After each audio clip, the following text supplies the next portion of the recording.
Você para, no meio da calçada, com o celular erguido a 30 centímetros do rosto, só para garantir que o pôr do sol caiba no enquadramento.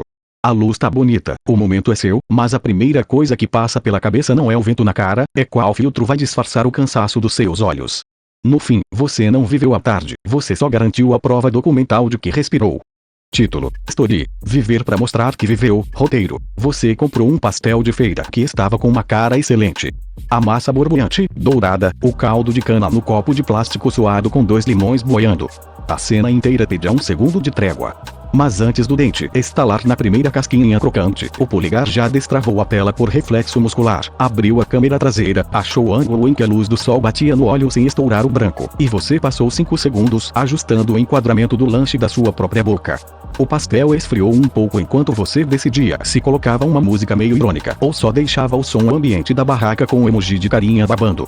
Quando finalmente deu a primeira mordida, a gordura pingou no guardanapo de papel reciclado e o sabor já não era bem o de comer um pastel de feira no domingo de manhã. Era o sabor de estar documentando que você estava comendo um pastel de feira no domingo de manhã. Tem uma hora que a nossa vida particular parece ter virado um escritório de assessoria de imprensa da gente mesmo. A gente acorda e, antes de saber que dia é pela luz que entra na fresta da cortina, o cérebro já calcula o rendimento narrativo daquela manhã. Se o café da manhã ficou bonito na xícara de cerâmica artesanal que custou caro, ele entra na pauta. Se o ovo queimou na frigideira teflonada gasta e a gema estourou virando uma massa cinzenta sem glamour, você come em silêncio de cabeça baixa, meio ressentido com o próprio fogão, como se o seu café da manhã fracassado estivesse te devendo explicações. A gente vive sob o olhar de uma plateia imaginária que nunca vai embora, mesmo quando o apartamento está completamente vazio, com a luz amarela da cozinha acesa às 3 da manhã, e você de regueira velha olhando para a porta da geladeira aberta, esperando um milagre nutricional acontecer. A sensação é de que, se um acontecimento importante da sua rotina acontece e ninguém vê, ele perdeu densidade física. É como se a árvore caísse na floresta e, se não tivesse um filtro vintage aplicado por cima e uma legenda curtinha em letra minúscula, o barulho da queda simplesmente não existisse. O Guy Debord falava que a sociedade moderna substituiu o ser pelo ter, e depois o ter pelo parecer. Mas ele escreveu isso numa época em que as pessoas precisavam comprar um carro importado ou alugar um terno de grife para desfilar na praça principal e fingir que a vida delas era um desfile de moda. A nossa modernidade é muito mais sutil e caseira. A gente não precisa mais de um carro importado na garagem. Basta um corte de cabelo matinal bem iluminado pela janela da sala e uma frase meio enigmática sobre ciclos e processos para fingir que a nossa alma está passando por uma profunda revolução espiritual, enquanto na verdade a gente só tá com preguiça de lavar a roupa acumulada no cesto do banheiro há 4 dias. A gente performa a própria espontaneidade. Pensa nisso por um segundo. É um esforço atlético gigantesco fingir que tudo o que acontece com a gente é um acidente poético.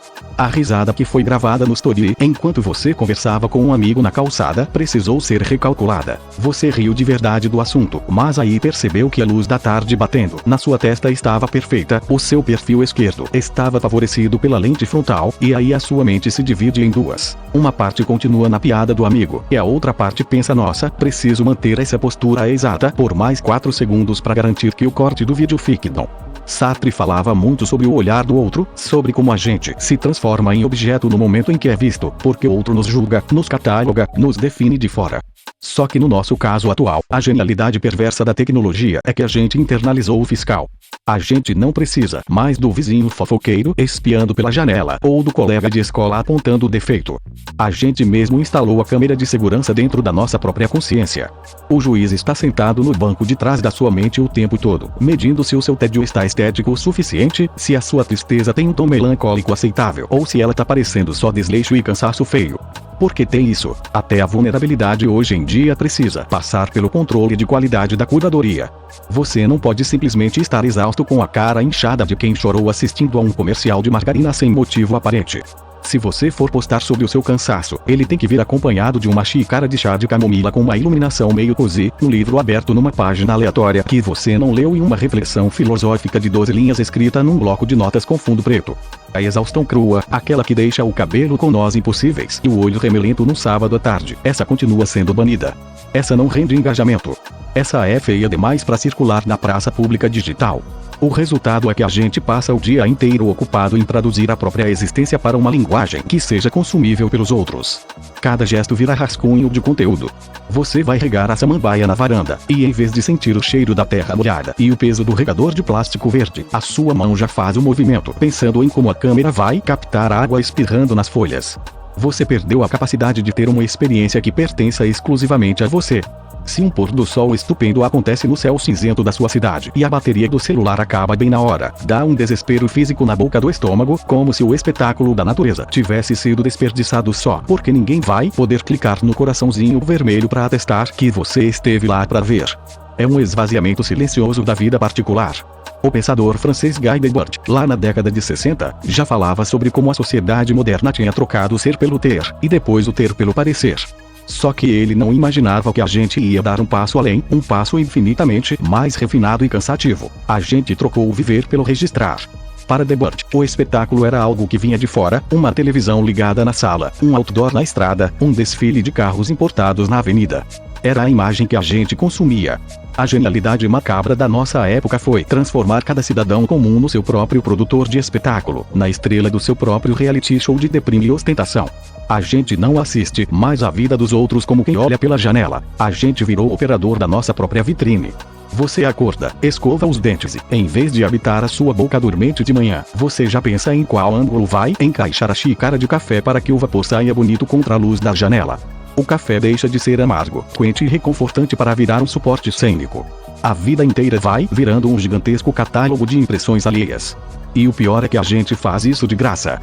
Trabalha o dia todo para manter a engrenagem da própria exposição rodando, sem receber um centavo de cachê, apenas migalhas de dopamina na forma de notificações. O pensador Byung-Chul Han chama isso de a sociedade da transparência, onde tudo precisa ser exibido, exposto, escancarado e, portanto, comercializado, mesmo que a moeda de troca não seja dinheiro, mas atenção. E a atenção dos outros, convenhamos, é a coisa mais volátil, barata e cruel que existe no mercado. Dura exatamente o tempo de um polegar deslizar para cima. Você gasta 3 horas escolhendo a trilha sonora perfeita para acompanhar o vídeo daquele seu passeio no parque, e quando finalmente posta, a pessoa vê o negócio por 2 segundos e meio enquanto está sentada no vaso sanitário da firma. É uma troca profundamente desonesta. Você entrega um pedaço real da sua tarde, um pedaço do seu tempo que não volta nunca mais, em troca de um fantasma estatístico. 74 visualizações. O que diabos significa 74 visualizações? Não é abraço, não é conversa, não é calor humano. É só um número frio piscando numa tela preta, dizendo que por alguns segundos você prendeu o tédio de alguém antes que ele passasse para o próximo meme de gatinho. E a gente fica viciado nessa miséria. Fica atualizando a página para ver se um número sobe, como quem espera um milagre da multiplicação do pão, só que com curtidas. A grande ironia é que, quanto mais a gente transmite a nossa vida para provar que ela é incrível, mais a gente se afasta dela. A experiência real vai se esfarelando, virando pó, enquanto a gente se preocupa com a moldura. Sabe aquela cena clássica de gente que viaja para lugares caríssimos e passa a viagem inteira de olho na tela da câmera, preocupada se a foto vai ficar boa para o feed? A pessoa está diante de uma obra-prima da natureza ou da arquitetura humana, mas o contato dela com o mundo é mediado por uma lente de vidro de R$5.000. Ela não esteve lá. O corpo esteve lá, o GPS confirmou que esteve lá, mas a alma ficou presa no processador de imagem, calculando a saturação e o contraste. Quando a gente reduz a existência a um arquivo de mídia, a gente se transforma em fantasma da própria história. A gente vira espectador da nossa própria biografia. No fim do domingo, quando o sol começa a baixar e bate aquela preguicinha mansa que antecede a segunda-feira, a casa fica silenciosa. O celular está ali na mesinha de centro, com a bateria em 15%. A tela apaga. E aí fica aquele vazio meio esquisito, um silêncio pesado que não é paz, é abstinência. É o momento em que a cenografia desaba e sobra só você, com a sua pia por lavar, a sua roupa acumulada no cesto e os seus pensamentos reais, aqueles que não cabem em nenhuma legenda espirituosa. E dói um pouco perceber que, se você sumisse das redes agora, se deletasse tudo e resolvesse viver uma vida completamente anônima, a imensa maioria das pessoas que assistem aos seus stories nem ia notar a diferença depois de 3 dias. Elas iam continuar rolando a tela, consumindo o story do próximo e do próximo, numa roda viva infinita que não liga para quem está dentro ou fora dela. E quer saber? Que alívio imenso quando a gente aceita isso. Que descanso perceber que a sua vida não precisa ser um evento público para ter valor. O café de manhã pode ser tomado numa xícara lascada, sem foto nenhuma, sem filtro nenhum, sem trilha sonora dramática. Apenas o gosto do café, o calor da cerâmica na mão e o silêncio de um mundo que não exige de você nada além da sua própria presença. Dá um frio na barriga, é verdade, mas é o frio de quem pisou na grama real pela primeira vez em muito tempo. Vai lá tomar o seu café. Sem pressa, sem câmera, só teu. Se curtiu, deixa o like. E lembrando, eu não sou uma IA.